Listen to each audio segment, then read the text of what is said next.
In the spring of 1945, radar operators aboard American destroyers in the East China Sea began to notice a pattern. A single blip would break away from the larger formation on their screens and descend rapidly toward the fleet. The radio would crackle with warnings. Gunners would swing their barrels upward. Sailors would brace for impact. Sometimes the aircraft came in low over the waves, sometimes straight out of the sun, and sometimes, after all that tension, it would simply vanish in a burst of flak hundreds of yards from its target, falling into the ocean in pieces. The world remembers the Kamikaze as an unstoppable human missile, a weapon so fanatical and so committed that nothing could stand in its way. But the historical record tells a more complicated story. Between October 1944 and the end of the war, Japan launched thousands of suicide sorties against Allied naval forces. Yet only roughly 15 to 20% of those aircraft achieved a direct hit on a ship. In other words, the majority of kamikaze pilots never reached their intended target. They died in the attempt, but they failed in the mission. To understand why, you have to begin with the situation Japan faced in late 1944. By the time American forces landed on Leyte in October, the Imperial Japanese Navy had been shattered. Carrier aviation, once the pride of Japan's military, had lost most of its experienced pilots in the battles of the Coral Sea, Midway, and the Philippine Sea. Fuel shortages crippled training. Aircraft production continued, but the men capable of flying those planes effectively were gone. American submarines were strangling Japan's supply lines. The strategic picture was not deteriorating slowly, it was collapsing. It was in this atmosphere that Vice Admiral Takejiro Onishi proposed the creation of organized suicide attack units. The term kamikaze, meaning divine wind, evoked the typhoons that had destroyed Mongol invasion fleets in the 13th century. The symbolism was deliberate. Japan needed another miracle storm to sweep away its enemies. If conventional tactics could no longer win battles, then perhaps absolute sacrifice could. On paper, the logic had a brutal clarity. A conventional bomber had to survive its run, release its payload accurately, and escape defensive fire. A suicide aircraft needed only to hit once. Remove the requirement to return home, and you theoretically increase accuracy. A man guiding a plane directly into a ship's hull should be more precise than one dropping bombs from altitude. The problem was that the theory assumed ideal conditions that did not exist in 1944 and 1945. When the first organized kamikaze attack struck during the Battle of Leyte Gulf, they achieved shock and some success. The escort carrier USS St. Lo was sunk after being hit by a suicide plane that ignited her bomb magazine. Other ships were damaged. American sailors, accustomed to enemy pilots attempting to survive, suddenly faced opponents who did not pull away. The psychological impact was enormous. But even at Leyte, the hit rate was far from total. For every aircraft that struck home, several were shot down by combat air patrols or shredded by anti-aircraft fire before reaching the fleet. As the campaign expanded to Luzon and then to Okinawa, the scale of the attacks increased dramatically. During the Battle of Okinawa alone, Japan launched well over 1,000 suicide sorties. Hundreds of American ships were damaged. Dozens were sunk. The casualties were real and severe. And yet, when analysts examined the numbers after the war, they found that only about 1 in 5 kamikaze aircraft actually hit a ship. The rest failed. Some were destroyed by fighter interception miles from the fleet. Others were hit by radar-directed gunfire that filled the sky with steel. Some crashed into the sea after being damaged. Some simply missed. One of the primary reasons was that by late 1944, the Allies possessed overwhelming air superiority. American carrier groups maintained continuous combat air patrols. Radar picket ships were positioned far from the main fleet to provide early warning. When Japanese formations approached, they were detected long before they reached striking distance. Fighters such as the F-6F Hellcat and the F-4U Corsair intercepted incoming planes and broke up coordinated attacks before they could form properly. A kamikaze pilot could be willing to die, but he still had to reach the target. And reaching the target meant surviving a gauntlet of fighters and anti-aircraft batteries that grew denser with every passing month. Technology also played a decisive role.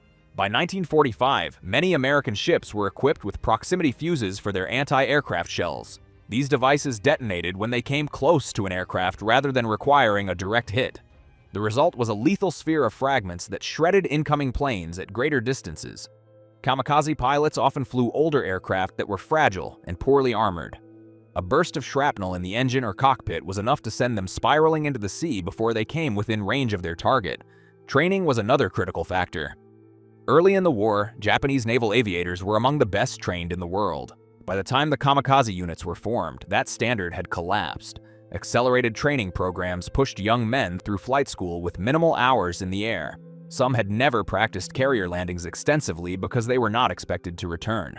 Navigation skills were rudimentary. Formation flying under combat conditions was inconsistent. The idea that a minimally trained pilot could reliably guide an aircraft through heavy fire and into a maneuvering warship underestimated the difficulty of the task. A ship at sea is not a stationary building. It turns, it changes speed, it generates smoke screens. Gunners track incoming planes and adjust fire in seconds. Under those conditions, precision is extraordinarily difficult even for experienced aviators. Mechanical reliability compounded the problem. Fuel shortages meant that many training flights were curtailed. Maintenance crews worked with limited spare parts. Some kamikaze aircraft were obsolete trainers or fighters stripped down and packed with explosives. Engines failed. Instruments malfunctioned. Planes sometimes turned back due to technical issues, only to have pilots ordered to attempt the mission again later. Weather added another layer of unpredictability.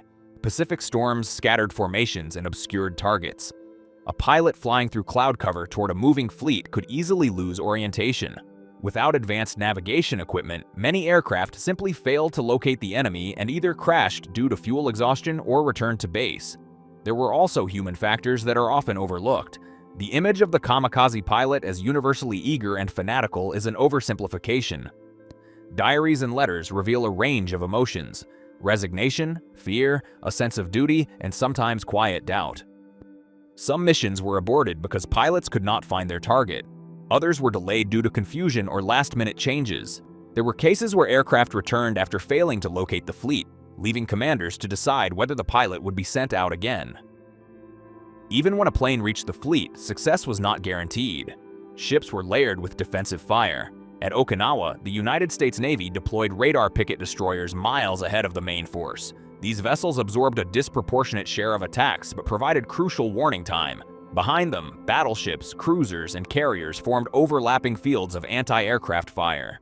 A kamikaze diving toward one ship might be engaged simultaneously by dozens of guns from multiple vessels. The effect was cumulative. Early attacks in a wave might distract defenses, but as crews gained experience, their response became faster and more coordinated. By mid-1945, American gunners were grimly efficient. The element of surprise that had amplified the initial kamikaze operations was gone. Strategically, the Japanese command also miscalculated the scale required to achieve decisive results. Sinking a major fleet carrier required either catastrophic internal explosions or multiple hits. Damaging destroyers and support ships inflicted casualties and disrupted operations, but it did not halt the Allied advance. To force a political reconsideration of the invasion of Japan, the kamikaze campaign would have needed to inflict losses on a scale far beyond what it achieved. The numbers tell the story starkly. Thousands of aircraft were expended. Thousands of young men were lost. In return, the United States Navy suffered painful but sustainable damage. The fleet continued its operations. Amphibious landings proceeded. The industrial capacity of the United States replaced damaged ships faster than Japan could train new pilots. None of this diminishes the terror the kamikaze inflicted. For sailors on deck, watching a burning plane continue its dive despite trailing smoke and flame, the experience was unforgettable. A single hit could kill dozens of men and turn steel corridors into furnaces. Damage control teams fought fires for hours to keep ships afloat. The psychological strain was immense, but terror and effectiveness are not the same measure. By the summer of 1945, as American bombers struck the Japanese home islands and preparations for invasion accelerated, the kamikaze strategy had reached its limit. Japan began planning even larger suicide operations to resist an anticipated landing.